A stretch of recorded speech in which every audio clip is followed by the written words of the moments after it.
Good morning, everybody. We'd open the meeting with the Pledge of Allegiance. I pledge of allegiance to the flag of the United States of America and to the republic for which it stands, one nation, under God, indivisible, with liberty and justice for all.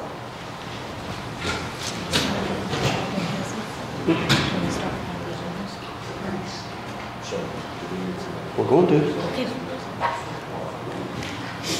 Mr. Palmer. Huh? Are they coming?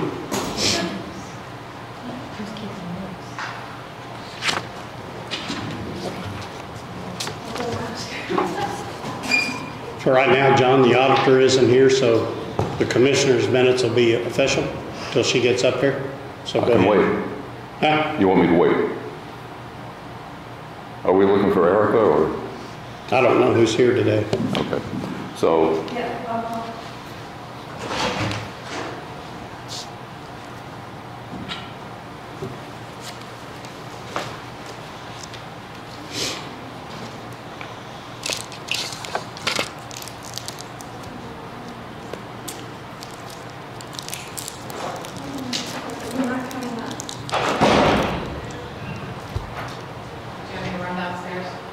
She's on the phone with her.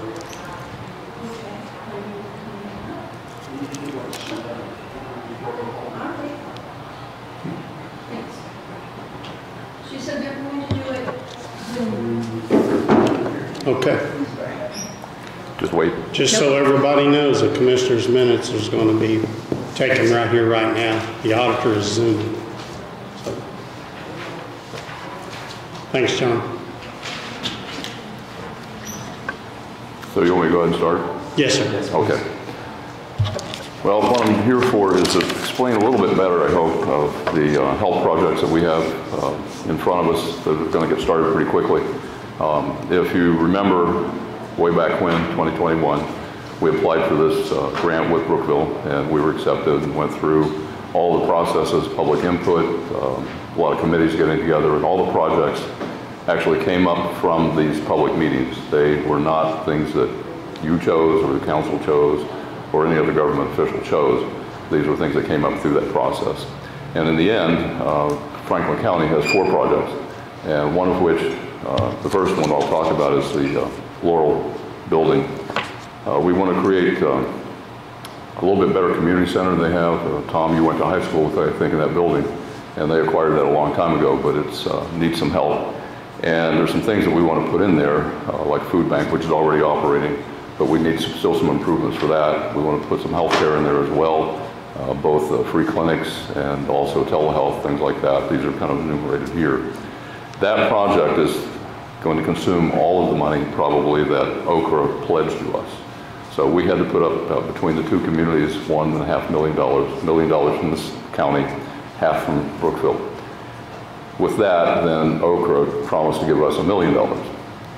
We're getting 2/3 of that, the town's getting 1/3 of it. So that $666,666.66 is all going to go into the Laurel Community Center, largely because we think they'll need all of that to do the rehab that we need to do there to get it to be a first-class center. The other is that it's all what they call CDBG money. It's federal money. It's very complicated to administer. And we actually had a couple of bumps in the road talking to Okra about how we were going to use the money there, but they've agreed with us, and we're going to move on from there. But that's where most of that money all of the money from Okra is going in there. It's the easiest way to administer it. Our grant administrator will keep on top of everything. That will be Cersei, for those who want to know. The other thing, though, is just to point out that these community block development grants monies have to be spent faster than the ARPA money that we've received already. That has to be spent by the end of 25. So that's the reason that's first on the list. It won't be the first one we get into, but it's the first one on the list I want to talk about today. So, any questions about that building? Okay. I don't have any. I think it's an absolutely fantastic project, to help that area, help the Laurel area. I agree, and I'll say too, Tom, during the public hearings that we had, the participation of Laurel was just amazing. They all came together. I know there's some factions out there that don't like each other, things like that, politics or whatever, but they all came together in those meetings and they were all in favor of this. They all had the same mission in mind. They had the same wants and needs, and so I was actually very happy to see that. Everything we talked about, they were all right there, right down the line. Let's do all these things. And I've been in some of their meetings about the food bank. It's amazing to me what they're able to do out there already. Yeah. But that building, I think, would be a good center point for them. And there's things in the future that we'd like to get into as well. Once we get this done, let's look for some other grant money, working on their streets, street lights, things like that. Give them a place to start, something to be proud of, and see if we can't rehab that whole town if we can. So I'm glad you like it. By the way, should we keep your picture on the wall? Yeah. I don't know if all of you know, but at that, the community center, it's the old high school, and every graduating class back to, I don't know how many years, is on there, and Tom Wilson's happened to be on the wall. We'll keep it there. 1972. The second one is the Metamora Community Health Center. We closed on that yesterday. Mr. Heiss was there and signed for the commissioners. And so we've acquired that building. It's the old Church of Christ building that's along US 52. As you can see here, we pledged $350,000 towards that building. $250,000 was to buy it, then we have $100,000 to do refurbishing. We know we're going to have to put in air conditioning because there's none now. We need to have handicap spots, and we need to put a handicap ramp in. There is a ramp there, but it doesn't meet ADA specifications. And so we had a building inspector go through and tell us what we need to do. Those are the big things at this point. Because there's a backup heating supply, if you want to call it that, it's propane. It runs hot water circulating heat. We're going to keep that, but we're going to put in the mini splits for the air conditioning, which could also supply heat as well. And that's actually cheaper than running propane. So I think that we're going to look at using these mini splits as the air conditioning system and then have the heat as backup. And I think Amy would appreciate that, because if she's able to use this building as like a gathering point or something like that during bad weather events, if the power's out, we wouldn't be able to run the electricity, but we can still have a small generator and we can run the heating system without any trouble. So keeping that as a backup. We have to do some other things to get started on, but we've acquired the building, so we're going to go ahead and jump into this. The other thing is, you probably noticed in the paper, I went ahead and advertised for a community health consultant, and that person's going to help us work with hospitals and other medical groups, both mental and physical health, to establish offices at Metamora and at Laurel. And so we're going to move ahead with that building, probably the first thing. So, any questions about that at this point? No? Okay. And by the way, we're going to leave the pews inside because we can use a meeting center as well. So if somebody has to come in, the local group that's trying to work with businesses and things, trying to get everything together at Metamora, we have a place for them to meet as well. So no other questions? Okay. Good. Tom, next one. And this is a biggie, the county park.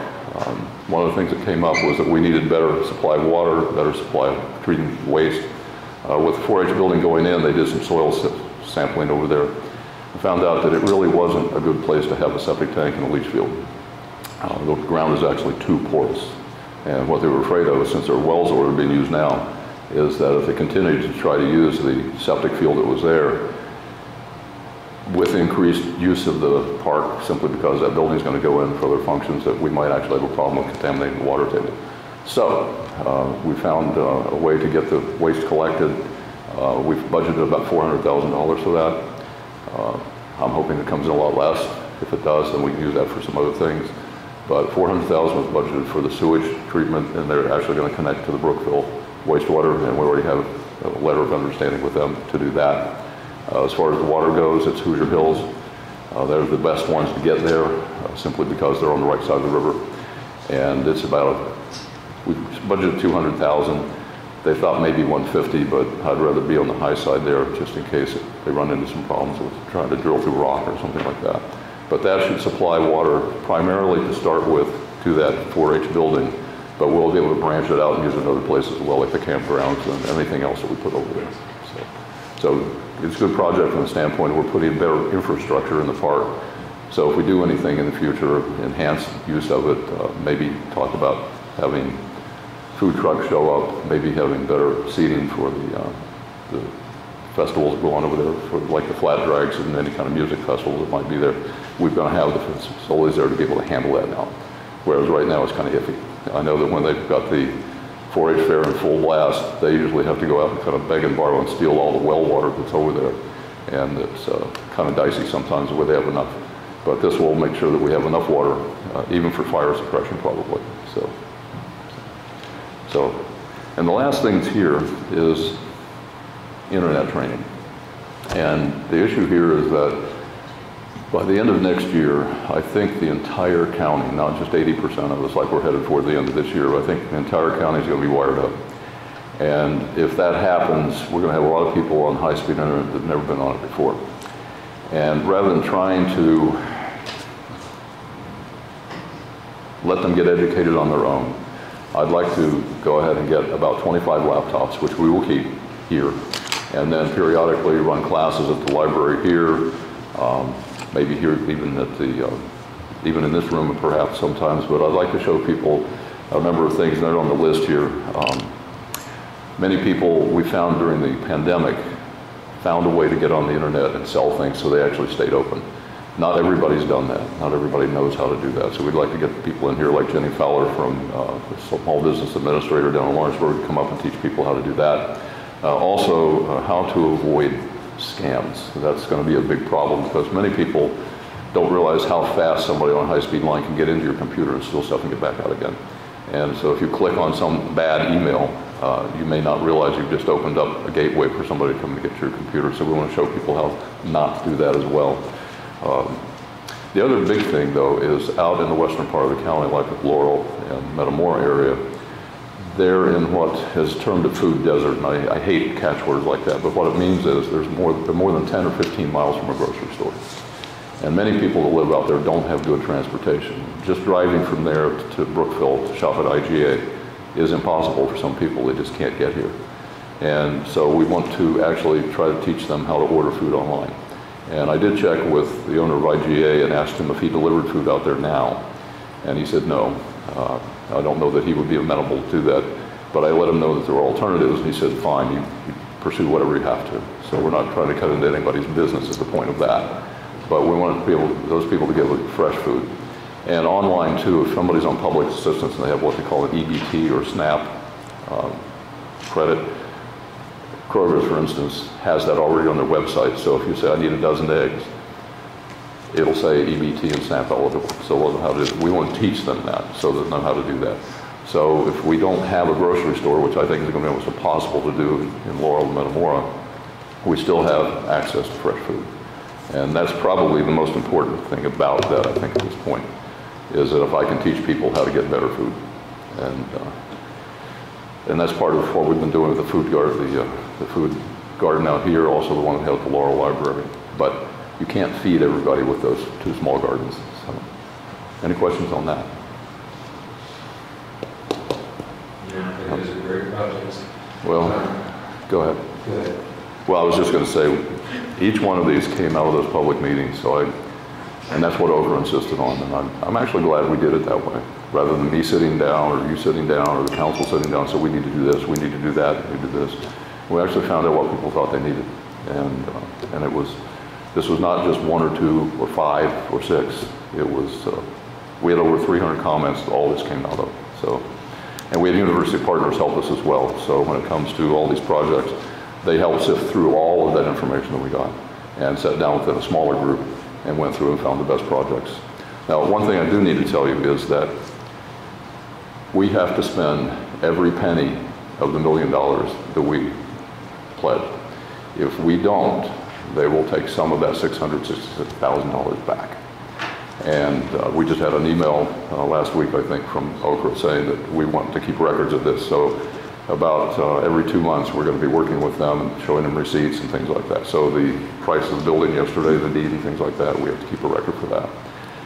But every penny that we pledge, that $1 million, has to be spent on these types of projects. Now, the second page on this that I gave you were things that were alternatives that if we have money left over, we can pursue those as well. And so there's the 4 categories that we were looking at originally with this program was enhancing quality of place, strengthening local economies, promoting community wellness, and again, advancing e-connectivity. So there's a list of projects here, if we have money left over from any of these 4 projects, that we can spend on these. And so there's, I'm not going to go through every one of these, but we can talk about these later if you want individually. But essentially we have other projects to spend the money on, but we have to spend every penny of that $1 million. Because if we don't fulfill the terms of the contract, which was you folks put up $1 million, we'll give you 2/3 of $1 million back. So, and the same holds true for town. And I've already talked to the town about getting the records from them too when they start spending their ARPA money as well. So that's essentially where we are with the projects and everything. I think I told you. I don't think we've left anything out, but if you have any questions, that's why I'm here. I'm good. Good. The question that I had, John, first off, I asked you to come and talk to us about what you have going on because I'm constantly amazed, to be honest, at how many balls you have in the air at one time, how many different projects you juggle for us. There was an issue that came up last week regarding a project in Metamora, and they were looking at help money, but could not get that until these projects were all under contract and underway. What kind of time frame are we looking at to make sure that everything's under contract? Yeah, the number one project here that falls into that needed to be finished before they would get another grant for the Metamora Depot. It's not what you're talking about. That grant is because it's CBDG. That has to be finished by, well, not finished. The approval is by January. I'm not certain whether we have to have it finished before that goes off the books or whether we have it in progress. I think it's in progress. So after January, that will be off the books. The town's project is basically the parking lot. And so once we get that taken care of again, that again has to be filed with Okra by January and for their approval of the final concept and plans and things like that. I can check to make sure whether it's completion of the project or just approval of the projects, and if that takes it off the books, but I'll check and find out for sure. But I was a little surprised, as was our grant administrator, both for your depot project and for these, that those two projects actually stopped us from doing the depot.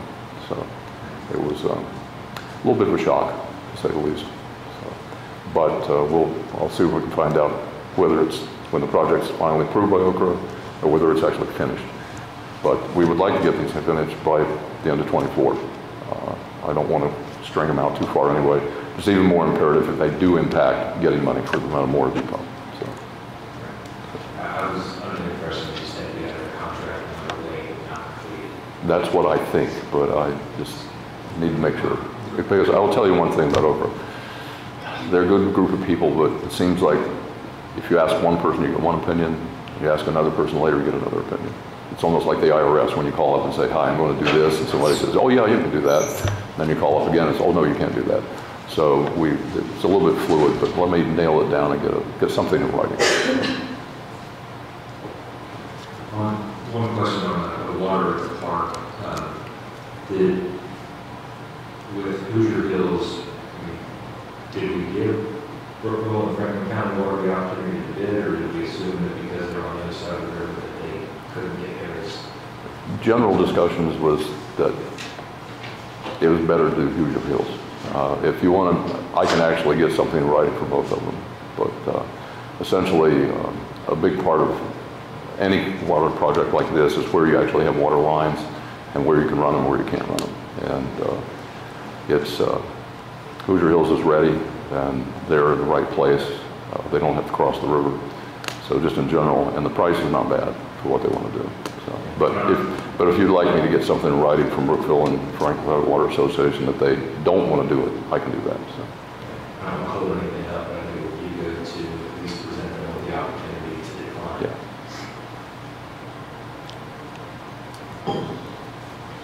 Anything else? I have one more thing. If you remember last meeting, we talked about the need to get the Laurel building evaluated by an engineering firm, and we actually have a contract, which you have a copy of there, I think.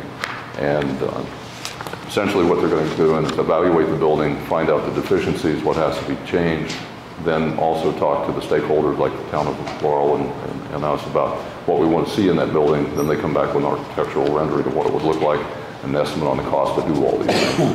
They'll be looking at a lot of things there like air conditioning, is there anything, asbestos has to be abated, a lot of things that they'll look at. The nice thing, and I'll draw your attention to it, is that it's relatively local. Todd Thackeray lives here in Brookville. And if you notice that the cost of this will not exceed $12,000 for that evaluation work, and any additional work won't exceed $1,000. So we have a total of $13,000 for this project. It could easily take 5 times that amount of money to have somebody else do it. And we need to get moving on this. So without any objection, I would ask you folks to sign this so I can get it in Todd's hands just to get him started on this. So. Sound good? I'm all right. Okay. Do you have a copy of this that you can sign? If you don't, I can give you this copy. Yeah, we got a copy. You got one? Okay. And then I will, do me a favor, sign it right now. Because I want to call Todd and tell him to get started. Because I'm supposed to be in the car headed to Wisconsin right now, and I won't be here for a few days. I'll have a motion. I had accused myself at the last meeting of missing my daughter-in-law when I worked for the firm. So it's on you guys. So what this is Todd Thacker, which is a local guy. He has a company that does this. He also works with Brookville, the town of Brookville, doesn't he, in EDC or something, economic development. So he's given us a good deal. So I'll make a motion we sign this contract with SHP for that. Okay. Tom, if you'll sign that and date it, I will take it downstairs and make a copy and bring the original back to you, and then you can get that to the auditor. So. Okay. I'll second the motion.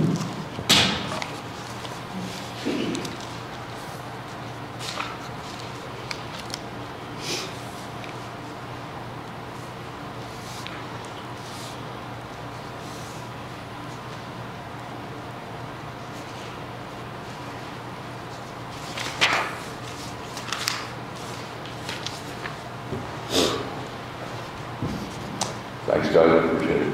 Thanks, Sean. Caitlin, you have time?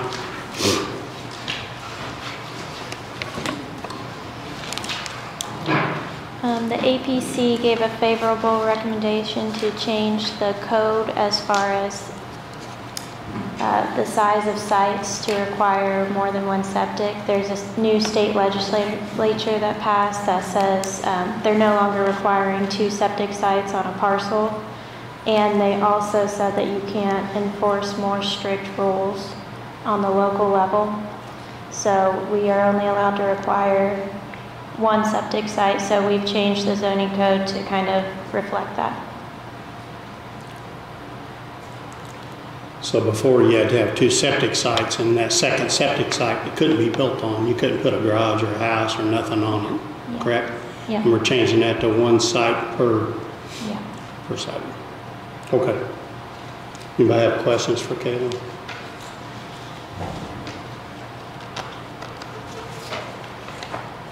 Okay. We have a motion then to amend the Franklin County Area Planning and Zoning Building Department.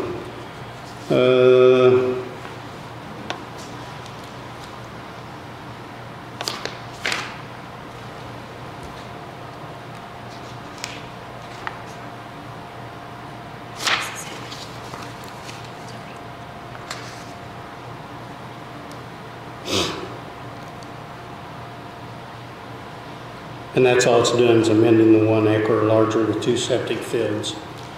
It's ordinance number 2018-18 passed on 11/20/18. So we will be amending that ordinance. I'll make a motion to amend that ordinance. I'll second the motion. All in favor? Yeah. Do you need a signature page on that, or you good?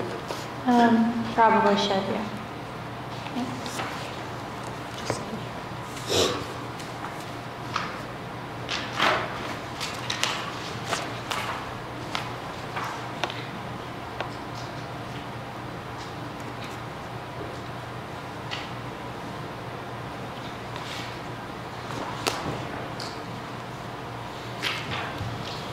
While they're signing, Caitlin, the petition to rezone a portion of Pearl Street in Oldenburg, that passed the air plan. Yes, yes.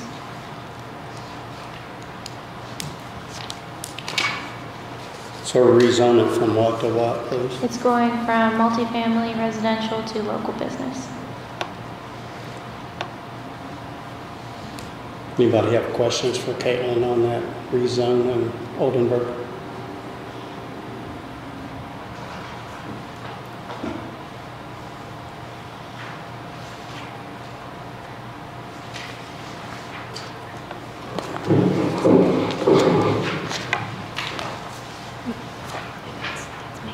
Yeah.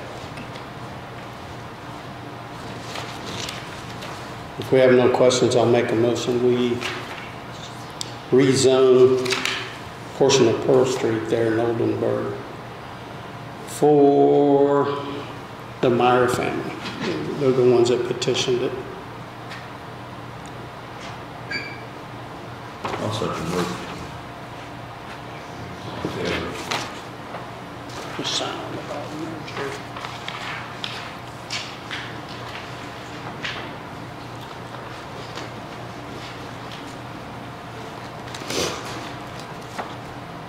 While we still have you here, Caitlin, this letter of approval from the town of Brookville on Main Street permit fees, we're still requiring them to have a permit, correct? You're just waiving the fee? Yeah, and the permit is basically there so that if something structural were to change while they're remodeling the facades, that an inspection could still be had to double check.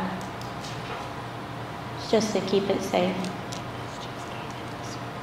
Okay.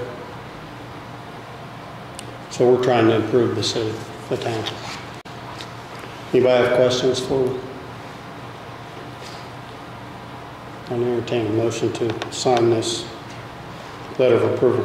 I make a motion that we approve the letter of approval or sign the letter of approval with building permit fees for the town facade, Main Street facade improvement project. John's made that motion. I'll second it. All in favor? Thank you. Thanks.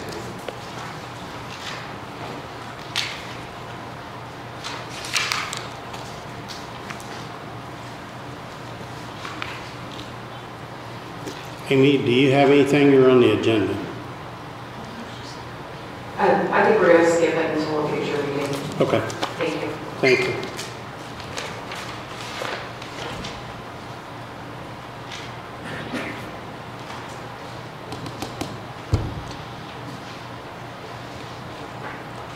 Well, the next thing on our agenda is an addendum to the contract for Franklin County EMS for some additional money.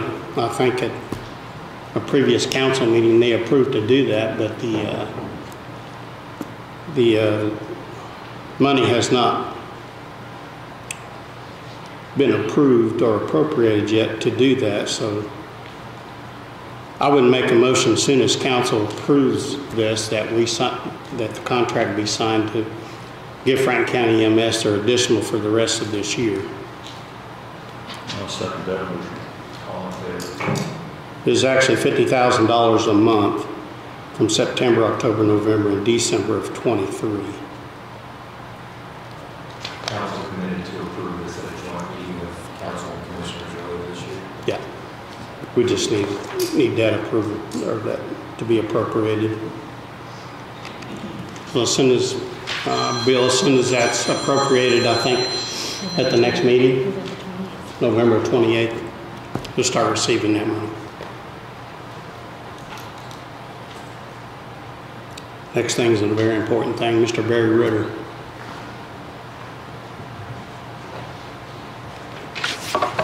Good morning. You, as commissioners and legal counsel, received a copy of the draft specifications for EMS service in Franklin County, a project that was initiated during a joint meeting when Franklin County EMS was here seeking additional revenue.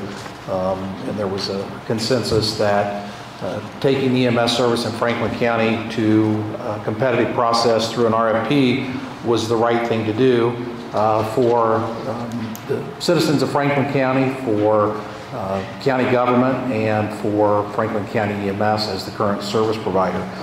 So before you is a set of specifications that's been developed based on industry standard, IDHS commission standards, best practices, and local needs, the way in which some services are provided today.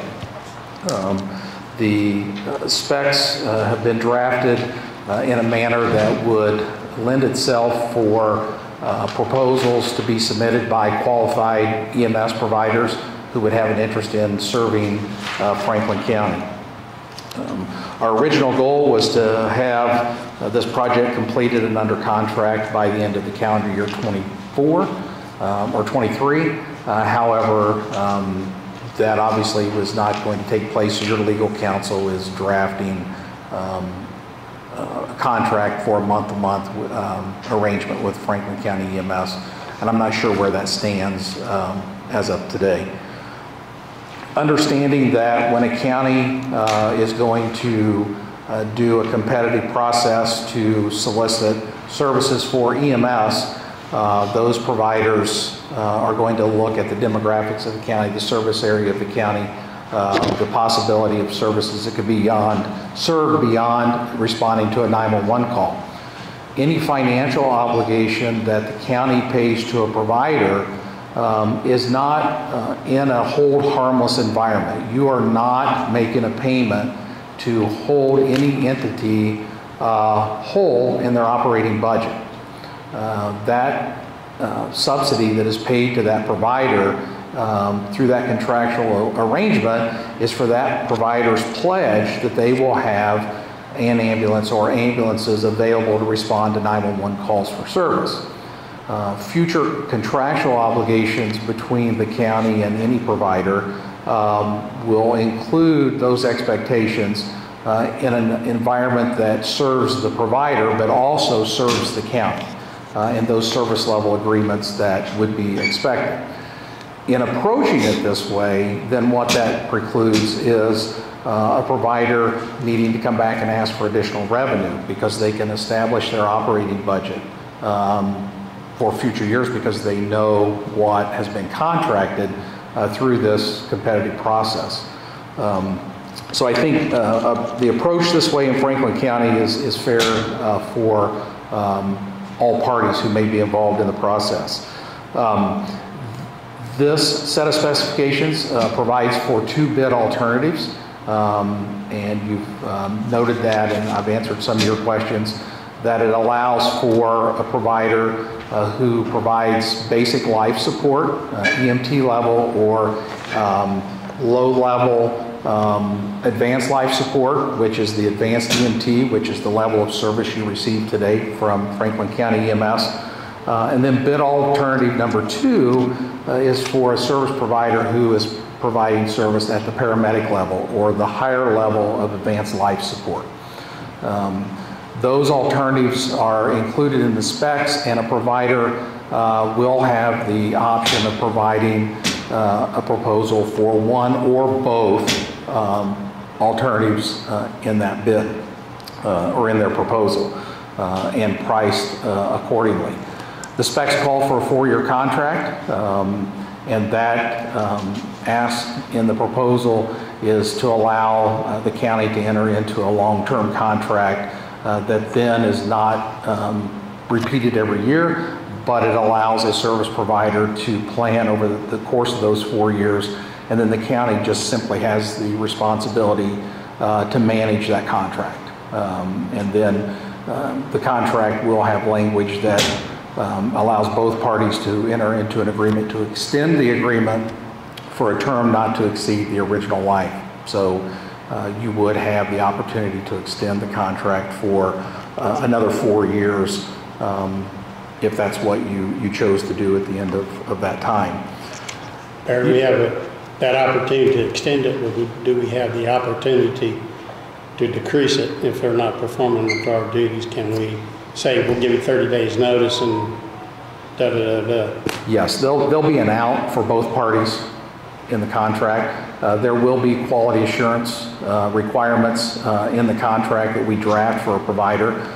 In Franklin County, Their responsibility will be through the Board of Commissioners for quality assurance, for ensuring that the level that they're to provide service in the county is met, and that in the event that there is an issue, a concern, a complaint, a deficiency in service, then the commissioners always have the opportunity to bring in someone from the outside to do an evaluation on that.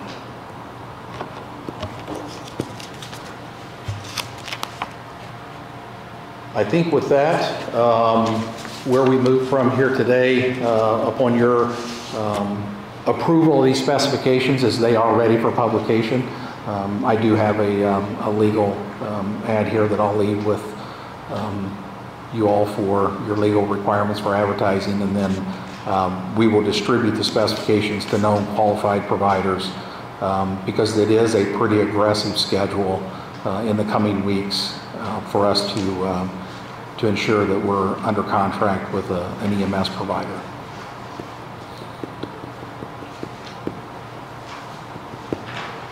Can I ask Bill a question?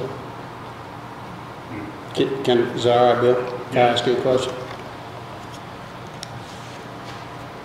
This ain't gonna get done by December 31st.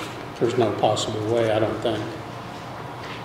Can we contract with Franklin County EMS for 90 days for such a certain amount for each month to extend this contract till we can get something in place?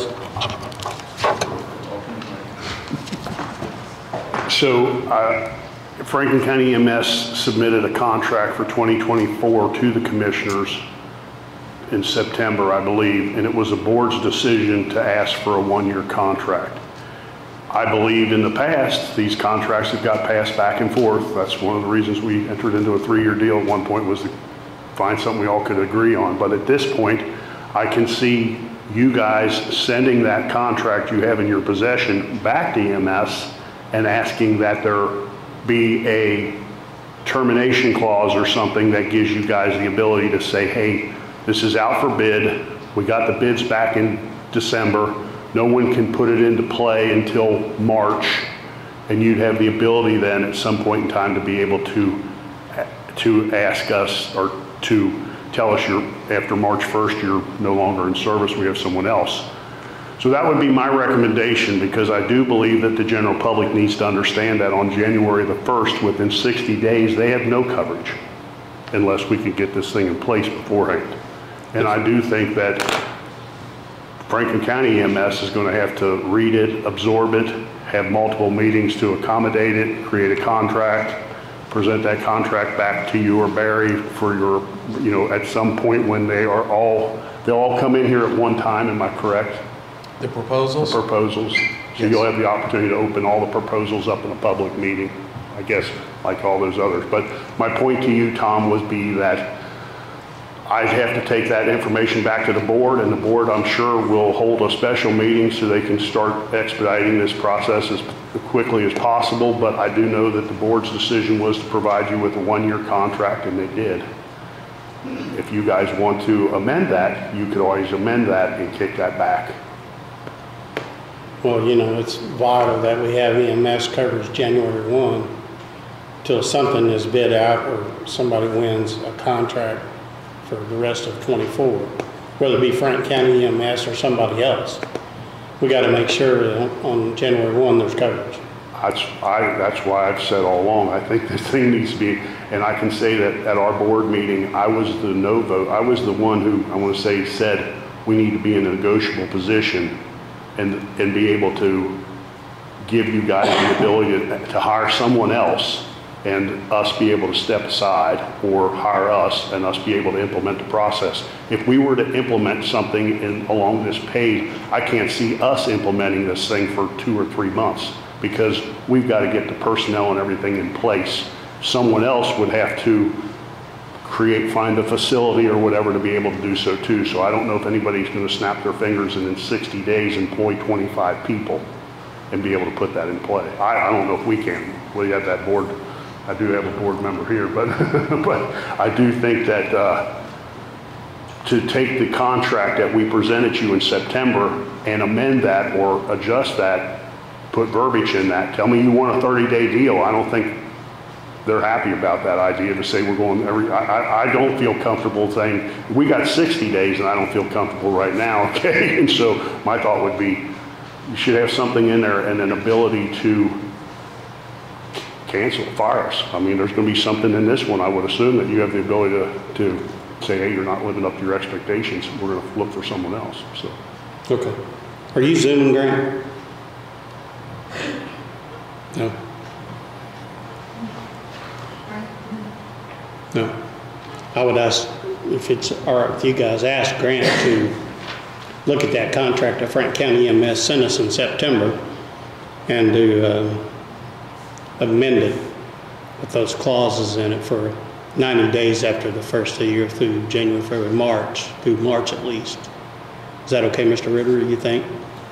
No, I think that's a responsible decision to not rush this process if they're willing to enter into that 90 days with a clause for termination of that in the event that Franklin County is the successful proposer and we have a contract negotiated prior to that, then it would be a benefit to both parties. But I think we can get that done in 90 days.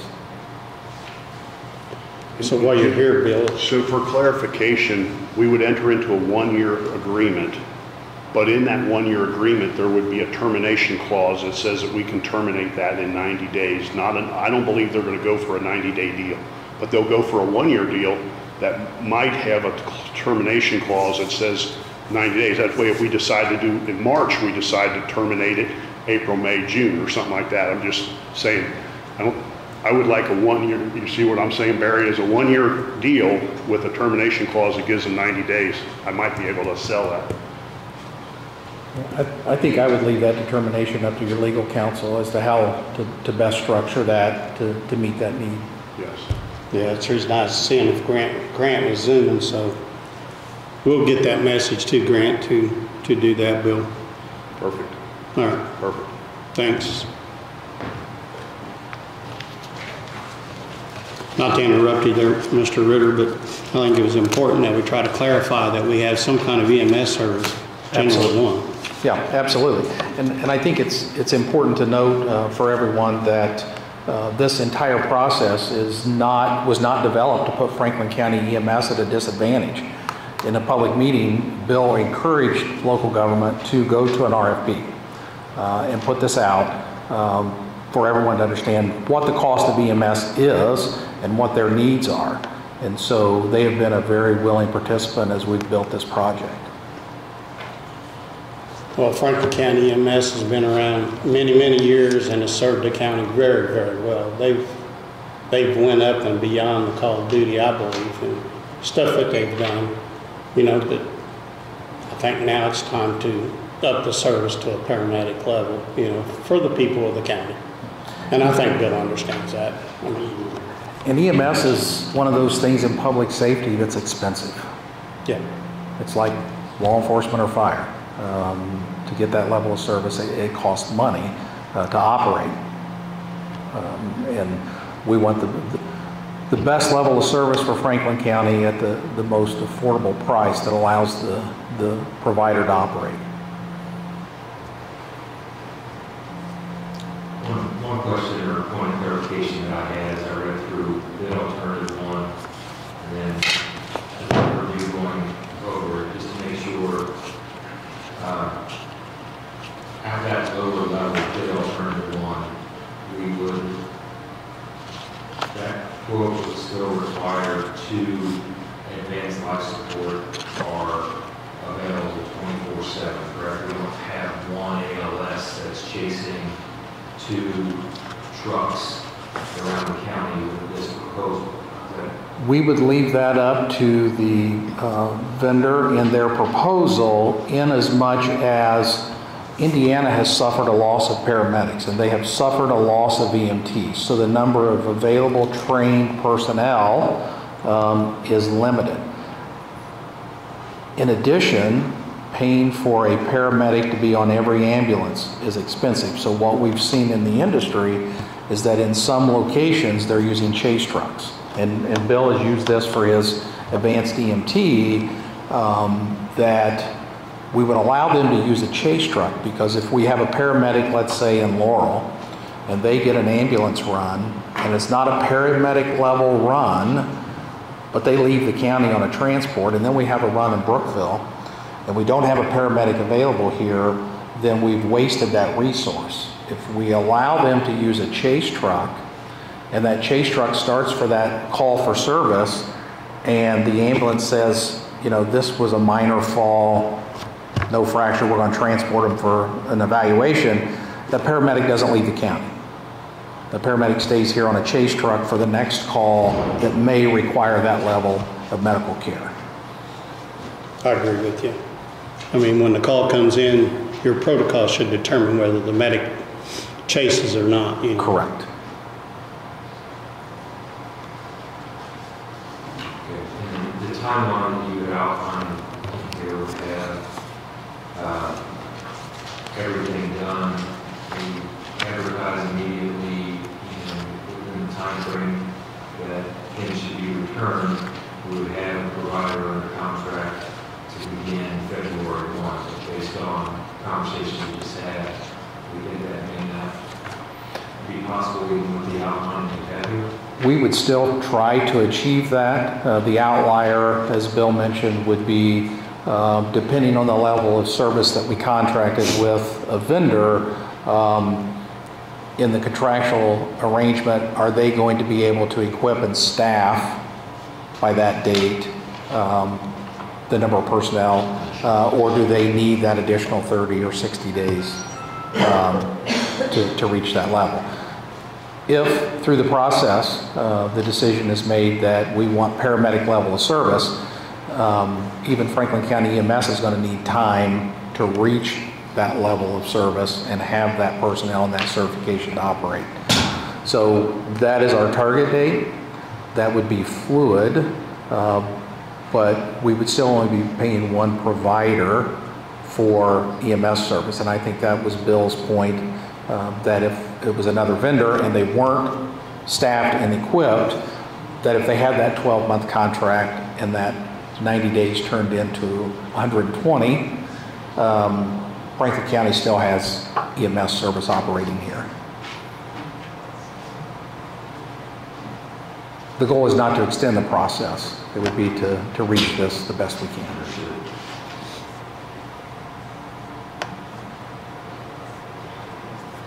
I'm good. I don't know about y'all. I make a motion that we approve the process that Barry's outlined for the RFP, allow him to start advertising for the RFP so we can get this underway immediately. I'll second that motion. All in favor? Thank you. Thanks, Barry. Thanks, Mr. Ritter. Hey, I hope this works out well. I know you've done a heck of a job on the 911 center. You know, I think we've asked council about funding that, but so far it's fell on deaf ears. So hopefully this goes.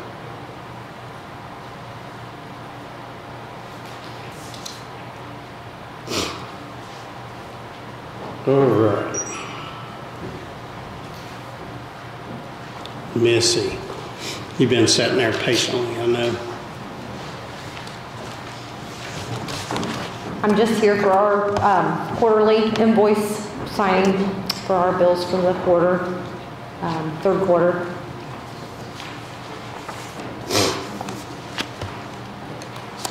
Well, do you want to explain them a little bit? I don't know what all they require. I mean, it's here in paperwork if anybody wants to see it, what their bills are and their pays and stuff. What it pays? No, the totals and stuff. Oh, the totals. The total that we're requesting is $95,776, and that will cover payroll, fuel, all expenses that we've spent for the quarter, which are all attached. That's for the third quarter, correct? Third quarter. Which the majority of that comes from federal grant money. Gonna be able to get a new van? We hope so. Cool. Shingles have been delivered, just waiting for that. Seems like there was something else I wanted to tell you. Hopefully we get a new roof for them. Yeah.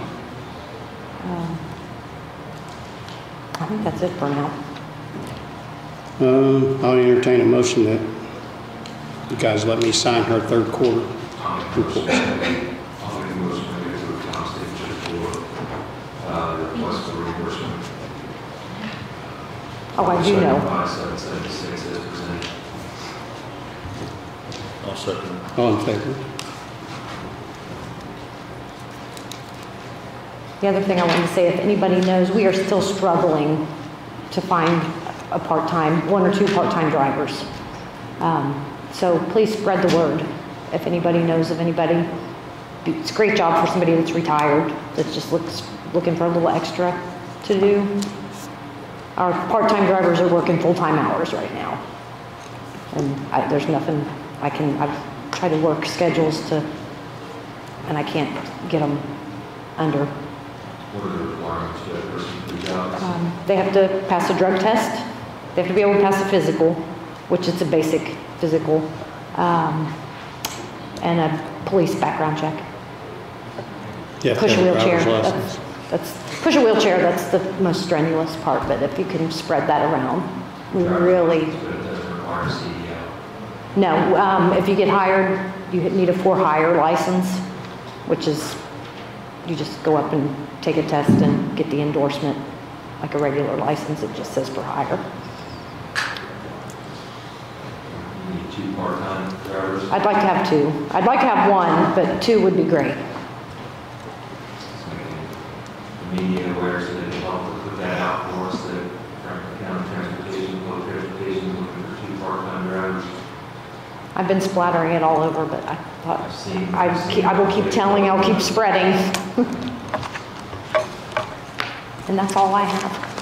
Thanks, miss. Also, I'm wondering if you have an opportunity to put your bid in on that van, or that the used one that you're working on. I'm still talking to John on that.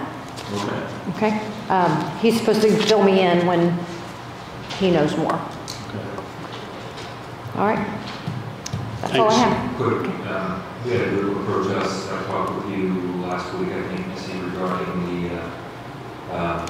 need for public transportation. Have they had any further contact with you? I did have an email come in from, are you talking about Jennifer Prophet? An email came in from her while we were sitting here, but I haven't looked at it yet, so it could be. Okay. Yep, that'll work. Okay. That's it. That's all I have. Thank you. We have some ARPA claims here. One's for Winnington Auto. It's William Grove Fire Department. It's $3,974.41. And we have one for All About Asphalt. They paved the parking lot out here for $66,800. And one for Tech Electronics for Cedar Grove Fire Department, $11,245.95. I'll make a motion to approve those funds out of ARPA. I'll second it. All in favor?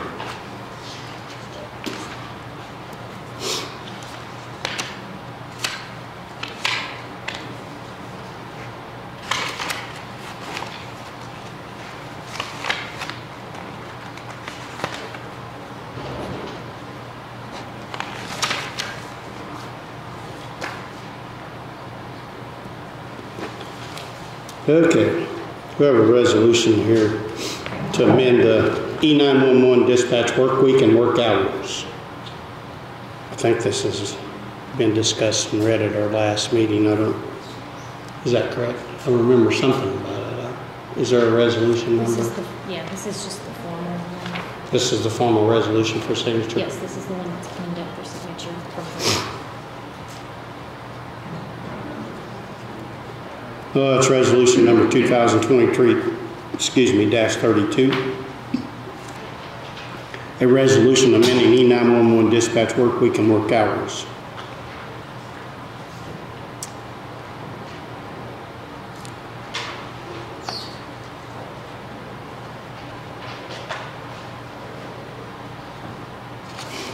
E911 dispatchers will work a rotating 2-week schedule totaling 40 hours in each paid week to be set and maintained by the department director or supervisor for payroll purposes. There will not be an overlap of time recorded in any hours worked in excess of 40 hours in a week will be treated as overtime and to be processed in accordance with 33.18-2 overtime for E911 employees. Shift schedule shall be determined by staffing needs, and staff will work an assigned schedule at the discretion of the department's director or supervisor. Are you good with this, Greg? Yes. Okay. I think the main difference in this is the work week up above where it defines E911's work week is Sunday through Saturday as opposed to Saturday through Friday. Yeah. I'll make a motion to go ahead and adopt resolution 2023-32. Second. All in favor?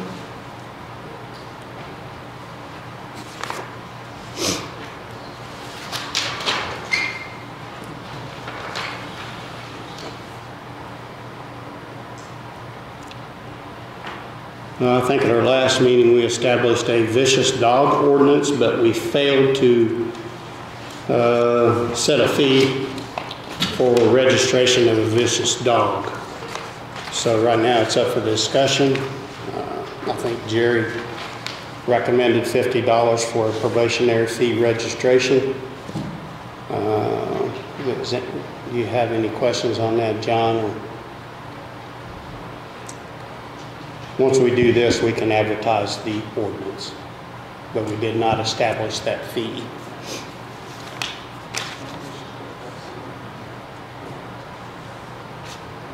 That's for a vicious dog only. Right.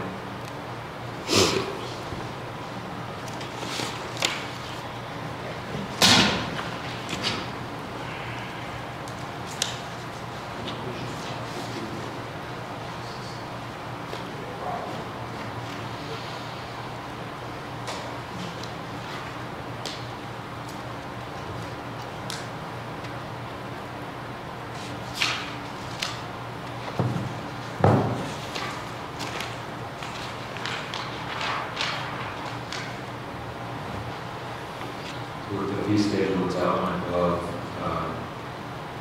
that probationary dog registration says in addition to the housing fees listed above, the section the owner or keeper shall pay the following fee for the return of the same animal from the pound during the same continuous 12-month period. First is $25, second occurrence 50, third occurrence 75, thereafter $25 more for each additional occurrence. Should the registration fee not be more than that their occurrence fee, or does that matter? That's up to the commissioners. I mean, we're open for discussion here if you. What do you think's more appropriate?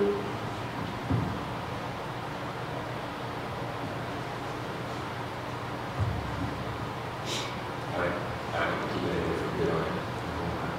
Moving forward, so $50 is good. Okay. Good, that number is looking at that schedule, making sure that it wasn't out of line.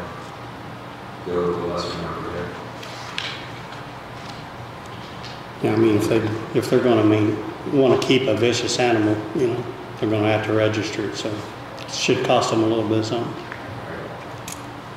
So I think it's a consensus $50 for that's in a probationary free once a year for registering that animal. So $50 it is.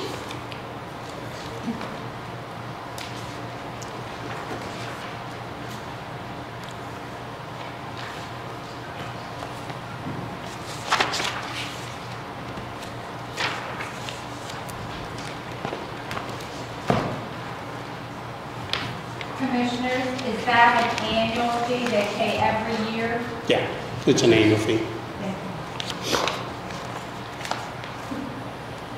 Next is the October 4 meeting minutes.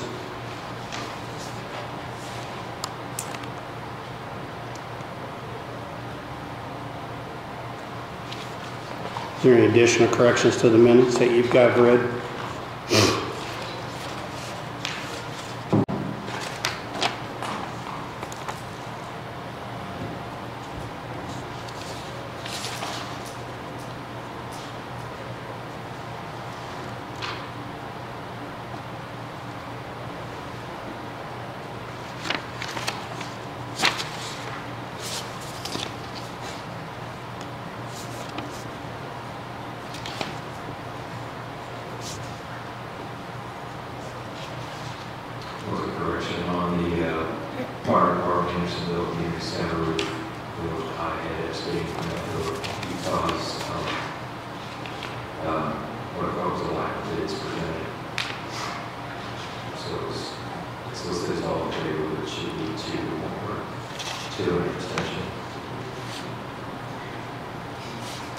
Okay, John's wanting that corrected, so we're going to make a motion to amend those minutes on that, on the roof for the Andersonville Community Center.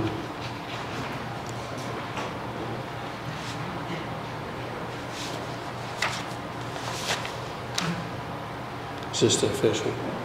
Mm-hmm. Just going to put a star here. Okay. Yes.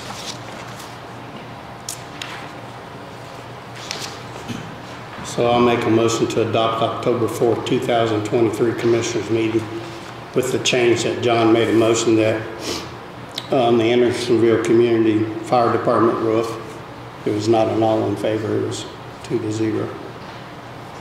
Second. All in favor?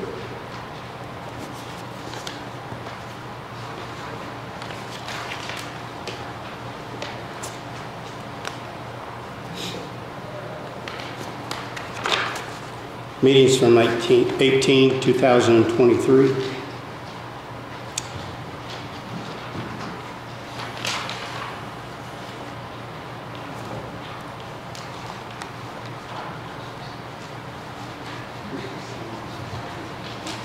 Motion that we approve the minutes of the October 18th, 2023 meeting is presented.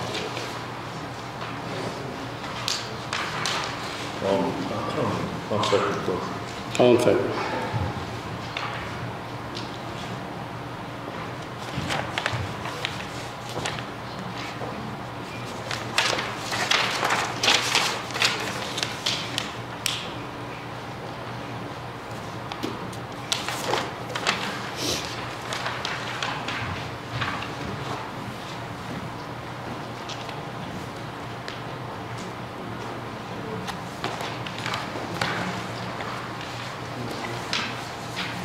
While we're waiting that to be signed, I wanted to thank Derek from USI Consultants on the new Franklin County map that he had framed for us so we can reference back to the bridges.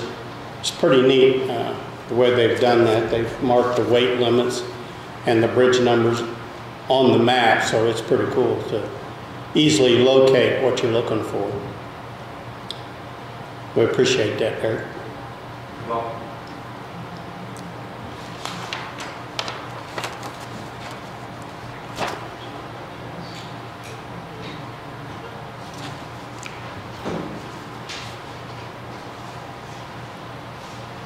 This is regular claims, utilities, life insurance, riverboat, medical insurance, Metamora medical goods purchase, payroll.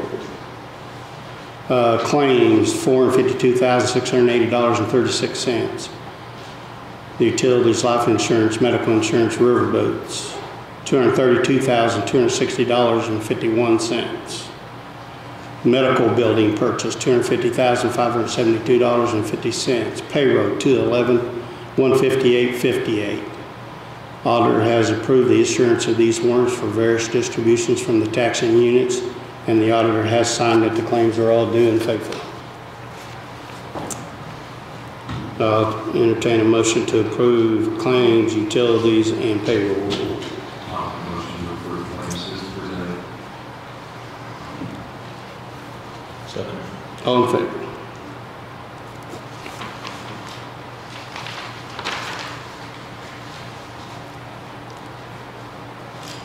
We have not yet determined who owns the sidewalk yet, right? What was that? The sidewalk on Fifth Street by the annex building, a section of it needs fixed. The town of Brookville saying it's ours. We're not so sure we have ownership of that sidewalk or not, but as soon as we determine, we'll either fix it or they'll fix it. That sidewalk is on Franklin County's property. I got a survey that I checked out and it was done by Joe Gillespie some time ago.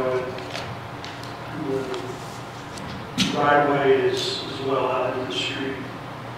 I think the annex actually is within the right of way of the road. So that would make that sidewalk. I can forward a copy of that survey to you, that way you can mark that. Okay. You say the sidewalk is our property? I believe it is. Okay. I thought it was the town's. Or, no, I'm sorry, it is the town's, because it is in the right of way. Right. And actually. However, I think the town has some type of ordinance for maintenance of their sidewalk that's along the front of your property. So that's something that I think you probably have to check into. But I will forward that survey to you. Sorry, I just said that. Okay. So we need Grant to just, To look at that survey. yeah, look at that survey and determine who's going to fix that sidewalk, because it needs done right away. We had originally had stormwater on this agenda, and I was trying to email some documents in for review, and had some personal email issues that things get done Friday. But I want to review the stormwater, make sure that that's up to date right before our next meeting. One of the things that I want to talk about is, in a prior meeting, we had added the drainage board to the process. And as I look at that, and we need to revisit that, and it was brought up that, someone with, that can be held accountable by the voters needs to be in the process. Is the reason we were added back into it. But I think it puts an undue burden and timeframe on the person that's applying during the process. And we are ultimately accountable regardless of where we are in that process. So as we look at that, I would like to ask Grant to remove us from that portion. Thoughts were on that as we move forward with that. That's in the, you're talking about where it used to read Franklin County Surveyor, and now it reads Franklin County Drainage Board. On the stormwater, with the stormwater ordinance and the process of which they have to go through, one of them will be that they have to come to the drainage board. One of the steps will require that they come to the drainage board. And that was inserted during a meeting that we had when comment from the public came in and said, that we as elected officials need to be held accountable for that. And I think that by adopting the ordinance, we are accountable, regardless. We put we set the standards, we approve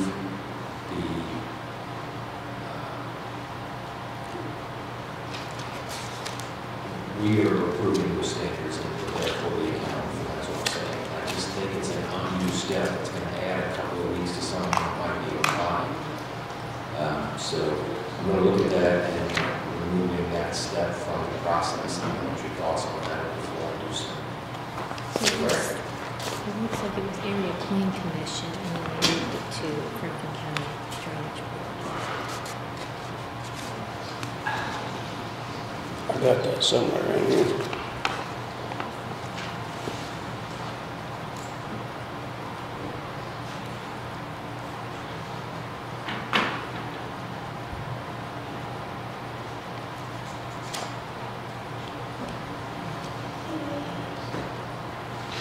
So you would recommend to go back to the area plan? Under that area plan, the tag, that the zoning review, they go through and to add the drainage for to that, we've already got tag in there now. I just think it's a step that is going to add time to that whole process that we don't necessarily need. We've heard from Brian Baxter recently how the TAC review went and how much he appreciated that process of working on the new 4-H building and how it really helped him out. We've got people in place there that can look at that for us. And so it's not, I just think it's a step that we don't need to require the public to take in that process.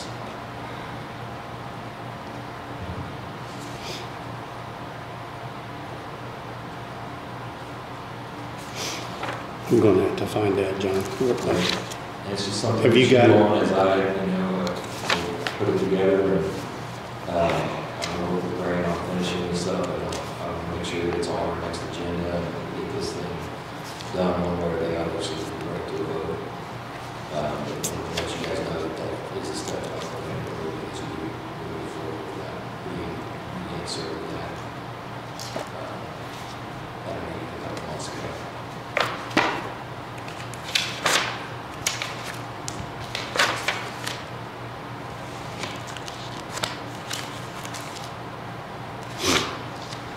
I don't have that right here with me.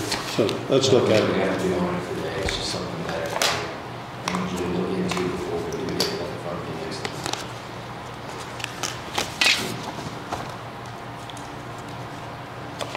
That's Board of Health.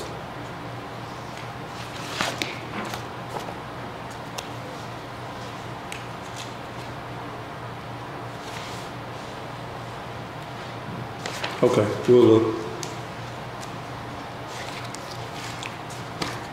And what you're saying is, where it says Franklin County Drainage Board, it should be Franklin County Area Plan.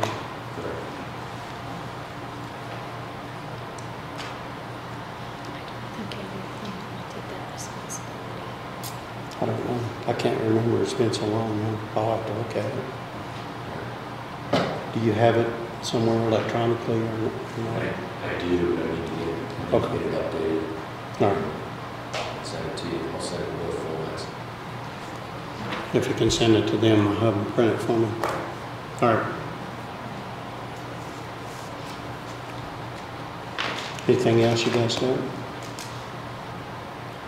John, you give us a report on the building down there being on.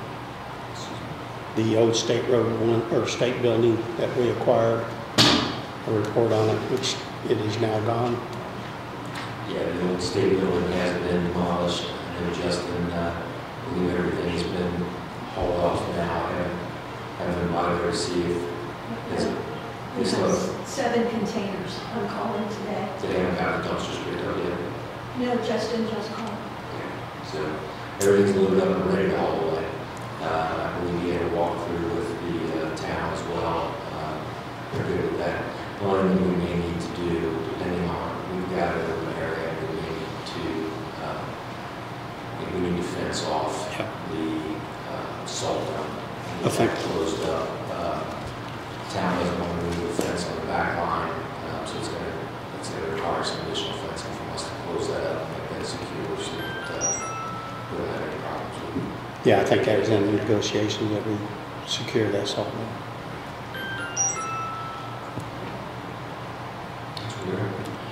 Okay, one thing real quick. Jerry, give us an update on the animal shelter. I know the architect is designing it right now.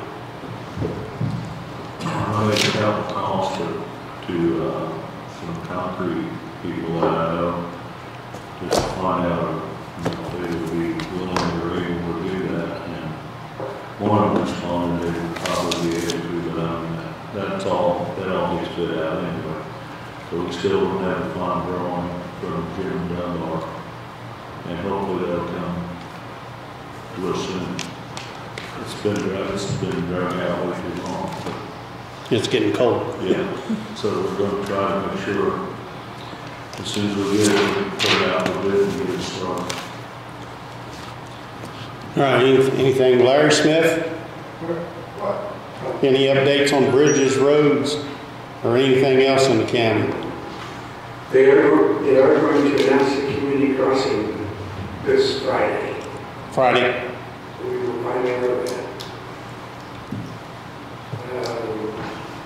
Still haven't got Pipe Creek open yet. We've got the mud walls poured, the bridge deck is on, so we've got that to finish up. We're going to start on the border replacement on County Line Road, South County Line Road tomorrow. So those will be closed tomorrow and we started on. That's Old Code Week. We're doing that work. Is that Ben Harrison, the contractor? Old Code Week. Old Code Week. OLCO. Yeah.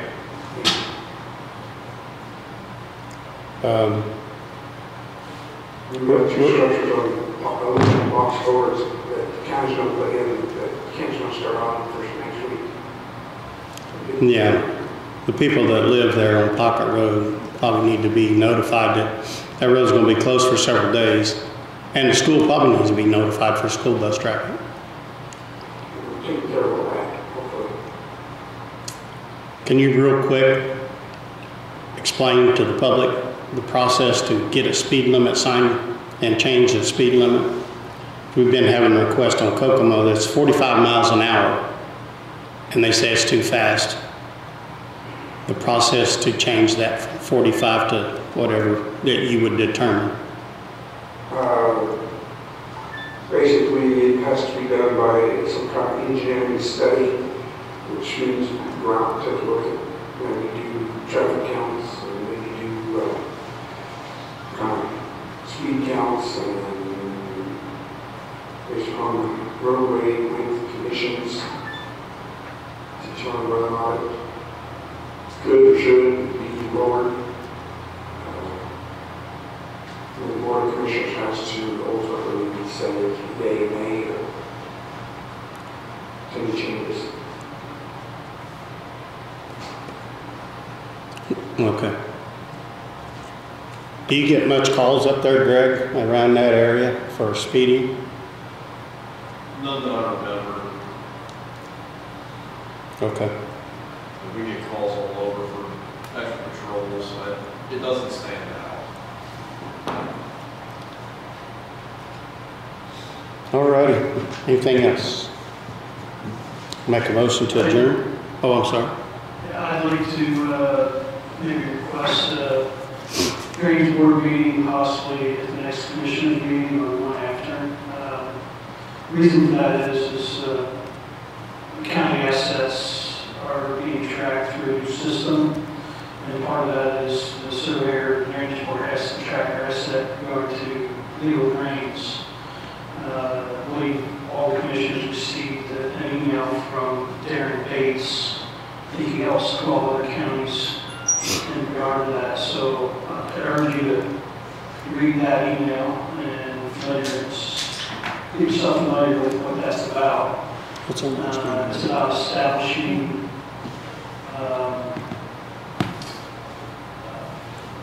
rates for our balances for the legal drains. Some of them don't have any money at all. So it's something I think we need to take a look at.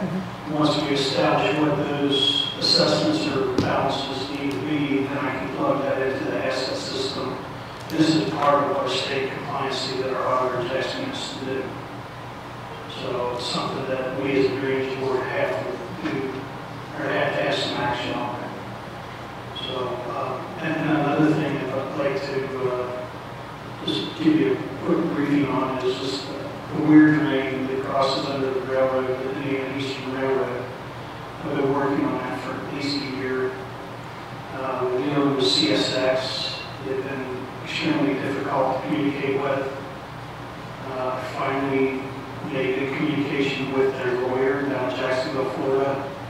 It's now moving forward, so I've sent in 2 variation plans. I just got a request for revisions or information back yesterday. So I sent an email to them to request some information or variance on the angle which we're crossing the railroad, because they have a certain angle they like to see crossed. So if we have to change or modify that, that'll modify our right-of-way plus change our infrastructure and cost more. So once we get through those communications, I think I'll have a valid plan that will be able to go out for bid for contractors. And we're going to have to establish an assessment to do this because it's going to be pretty costly. I've got a quote for Jack and Ward, just a rough quote of about $115 a foot. And we're looking at roughly right now the way I laid out about a 90-foot bore. Pretty substantial amount of money we're talking about. There's no assessment for that, Rob, on that? Not currently. The only drain that we have assessment for is the James Wells ditch, which is shared with Union County. Every other drain, all 13 drains, the 12, there's no assessment on them currently. So that's what I want to talk about is what should we put on assessment for those, get to a healthy balance according to what Darren Bates is telling us we need to be at. That way in the future when there's maintenance or projects that need to be done, we have some funding to be able to go to repair these drains because they're all getting old. Some of them are newer, but no, there's several of them out there that are very old. So it'll be a general ditch fund, not an individual name for each one, like the Weir ditch or the Bull ditch, or? From what I understand, each ditch has to have their own assessment. You establish a balance, and once that money is established with that particular ditch, then it rolls down through the maintenance fund that we have. And it's all explained in the email that everybody sent. So if you have a minute, please read that, and whenever we have a chance, let's maybe schedule a meeting so that we can talk about this in an appropriate training board meeting to try to make those decisions. Is the 15th okay? 15th of November? Yeah, I think it should be fine. Okay. We'll set a drainage board first and then the commissioners meeting. All right. All right, thank you. All right, we'll make a motion to adjourn. I'll second it. All in favor?